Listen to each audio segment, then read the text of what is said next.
Pria itu tiba-tiba melihat seseorang berdiri di sayap pesawat. Dia baru saja menemukan bahwa itu adalah makhluk berbulu yang tidak diketahui asalnya. Bob mengatakan ada sesuatu yang kotor di luar jendela. Tetapi ketika dia melihat keluar, tidak ada apa-apa di luar. Bob membeku, jadi dia dengan cepat mengatakan bahwa dia salah melihatnya. Julia mengira suaminya kurang tidur, jadi dia mengeluarkan obat penenang. Tapi bagaimana obat bisa mengalahkan rasa meledak ketika dia melihat ke belakang lagi? Dia dengan cepat memanggil Nyonya Rumah lagi. Tapi monster itu ketika pramugari hendak datang naik dalam hitungan detik.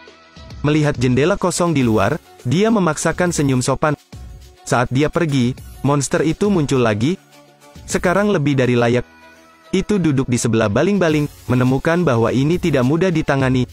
Saat ini, Bob yang malang juga melihatnya. Ia kemudian mendekati Bob. Apa yang dia pikir ingin dia lakukan?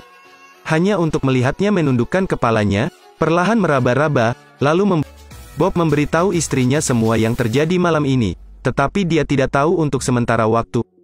Bob melihat mata Julia seolah-olah dia sedang melihat orang yang cacat intelektual. Sebenarnya, dia melakukannya karena suatu alasan, karena Bob memiliki riwayat gangguan mental. Bob tahu bahwa istrinya mengira penyakit lamanya kambuh lagi, jadi dia bersumpah dengan serius. Dia mengatakan Julia mengingatkan kapten untuk memperhatikan. Jika tidak ada monster, saya akan pergi ke rumah sakit jiwa. Melihat sikap Bob, Julia pun memilih untuk mempercayainya sekali. Setelah istrinya pergi, monster itu muncul kembali. Bob dengan bersemangat memanggil kapten.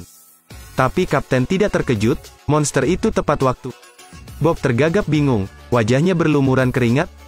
Tapi saat semua penumpang sudah tidur, Bob mendebat keras-keras. Dia tidak bisa menghindari teguran kapten.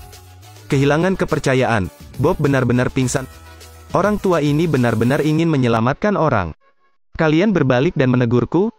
Jadi ketika istri dan kapten pergi, monster itu muncul kembali. Jelas Bob melihat, tetapi dia tidak memanggil siapapun seperti sebelumnya. Julia membawa obat penenang lagi. Melihat suaminya mabuk narkoba, Julia pergi tidur. Namun saat istrinya tidur, Bob memuntahkan pil dari mulutnya. Melihat monster mematikan di luar, Bob memutuskan untuk memikirkan cara. Dia berdiri dan melihat pistol di sabuk polisi. Jadi Bob menyelinap masuk, berniat mencuri senjata itu saat pemiliknya sedang tidur. Kembali ke tempat duduknya, dia melirik ke jendela keluar. Agar tidak menyakiti istrinya, Bob meminta Julia mengambilkan air. Sambil menarik napas dalam-dalam, Bob ingin. Selama adegan tersebut, Bob dibawa ke rumah sakit jiwa oleh staf medis. Tapi Bob tertawa senang karena dia yakin apa yang dilihatnya adalah kebenaran. Dan bangga telah menyelamatkan pesawat. Tentang apakah waktu benar-benar ada. Bidikan terakhir dari episode tersebut menunjukkan sayap pesawat.